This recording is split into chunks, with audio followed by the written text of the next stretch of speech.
Just want to come back to your report about gender equality or inequality in advertising. How do you unstereotype at Unilever? So this is, I think, it's a challenge for the industry. So we've just done this piece of research, which we're sharing right now, about looking across, as I said, 8 countries, 9,000 people. A big piece of research about the stereotypes we all have, and I think it's trying to help unpack the thought. What we realised when we analysed advertising, there were actually quite a lot of lazy stereotypes. Interesting, when we analysed advertising across the industry, not just our advertising, there were some really weird stereotypes. I mean, only 1% of ads showed women with a sense of humour. And let me tell you, the women I know do have a very good sense of humour. 3% of our ads showed women in obvious leadership positions. So this isn't representative. But when we analysed it a little bit further, the progressive ads, when we sort of did that segmentation, were 12% more effective.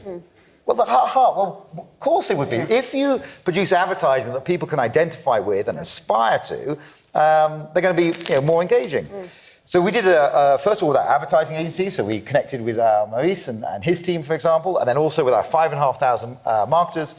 We made a commitment internally that we are going to, across all our advertising across the world, is move towards unstereotyping our advertising, getting away from those lazy shorthands, but also as a call to the industry.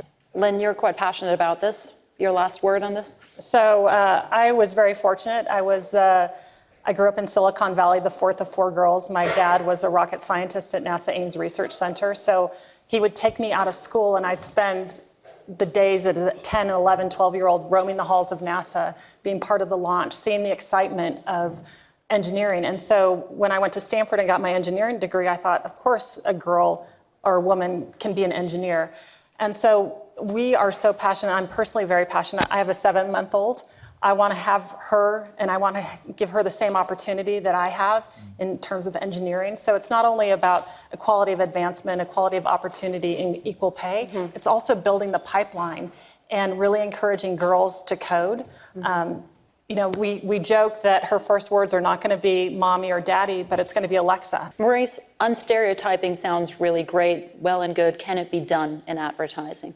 We are trying to be creative, and we are trying to make sure that the ad that we are developing for a client is not only a reflection of today's world, of the reflection of stereotypes, but we are trying to create something new and fresh with some great values behind. And clearly, gender equality, diversity, it is something which has to be inclusive, and we have to do it in a way which has to be unnoticed. And the best way to do it is that we are not trying to, as we say in French, forcer son talent. We have not to try to push it in a way which is so obvious that, in fact, it is counterproductive. And the same with women equality or gender equality. Still watching? Perfect. Click here to watch another great video from CNBC International. Oh, and don't forget to subscribe. Thanks for watching.